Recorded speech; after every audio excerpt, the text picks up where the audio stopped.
سبيل الدموع سبيل مريح تنهد يا صاحي كي تستريح. Assalamualaikum warahmatullahi wabarakatuh.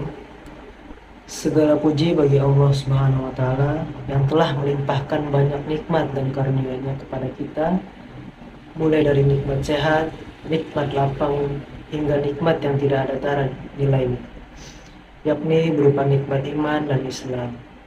Semoga kita senantiasa diberi hidayah oleh Allah Subhanahu wa Ta'ala sehingga kita bisa mensyukuri semua nikmat yang Allah berikan kepada kita.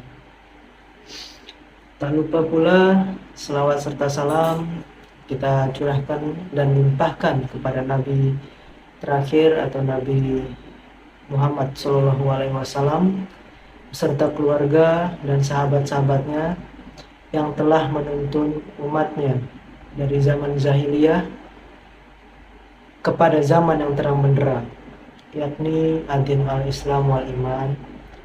Semoga kita semua kelak mendapatkan syafaatnya di yaumul qiyamah. Amin amin ya rabbal alamin. Yang saya hormati Bapak Yupidus yang telah membimbing kami untuk melakukan tugas dakwah yang singkat ini. Sebelumnya saya mohon maaf jika ada salah kata yang terjadi saat penyampaian ceramah saya ini. Hadirin yang dimuliakan oleh Allah Subhanahu wa Ta'ala, pada kesempatan kali ini saya akan menyampaikan ceramah singkat tentang sholat dan apa itu pentingnya sholat bagi umat Islam. Allah Subhanahu wa Ta'ala dan Rasul-Nya telah banyak memberitahu melalui firman-firman-Nya kepada kita bahwa mendirikan sholat sangatlah penting. Rasulullah SAW bersabda, sholat itu adalah tiang agama Islam. Maka barang siapa yang mendirikannya, maka ia sungguh telah mendirikan tiang agamanya.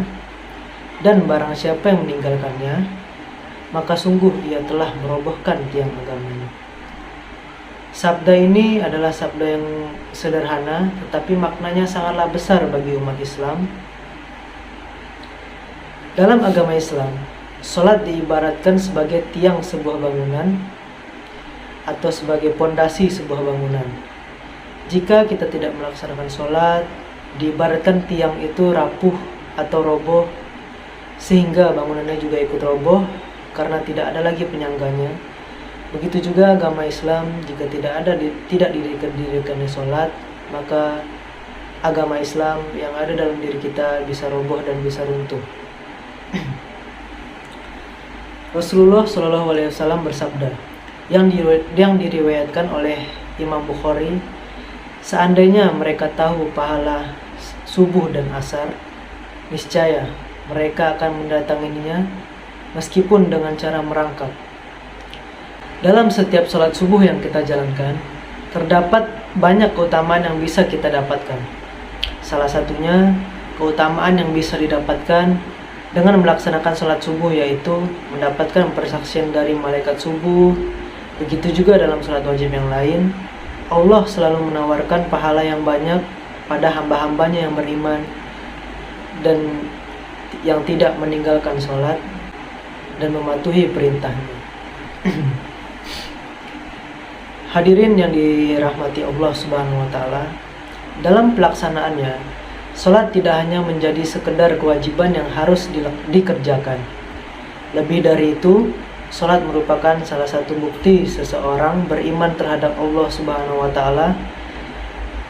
Berapa banyak sekarang manusia yang dengan mudahnya bahkan tanpa ada rasa sesal meninggalkan sholat. Berapa banyak orang yang santainya meninggalkan sholat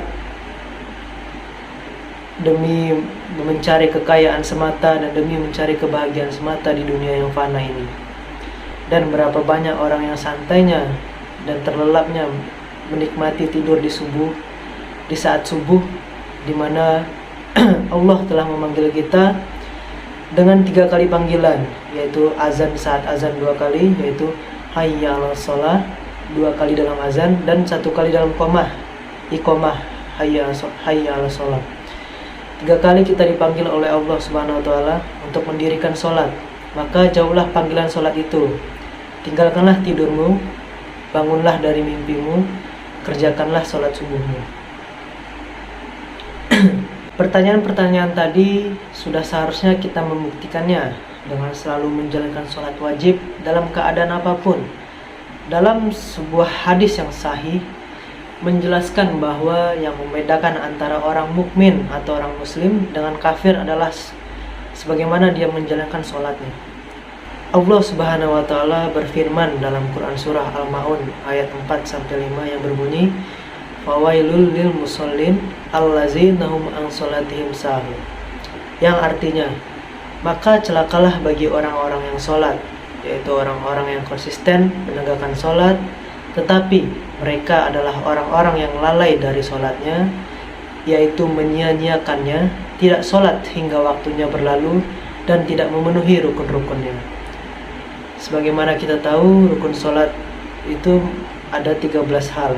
Yang pertama adalah niat, yang kedua adalah berdiri bila mampu, yang ketiga adalah takbiratul ihram, yang keempat adalah membaca surah Al-Fatihah, yang kelima adalah ruku, yang keenam adalah i'tidal, yang ketujuh adalah sujud, yang kedelapan adalah duduk di antara 2 sujud, yang kesembilan adalah duduk tasyahud akhir, yang ke-10 adalah membaca salawat Nabi di tasyahud akhir, yang ke-11 membaca salam, yang ke-12 niat keluar dari sholat, dan yang terakhir adalah tertib.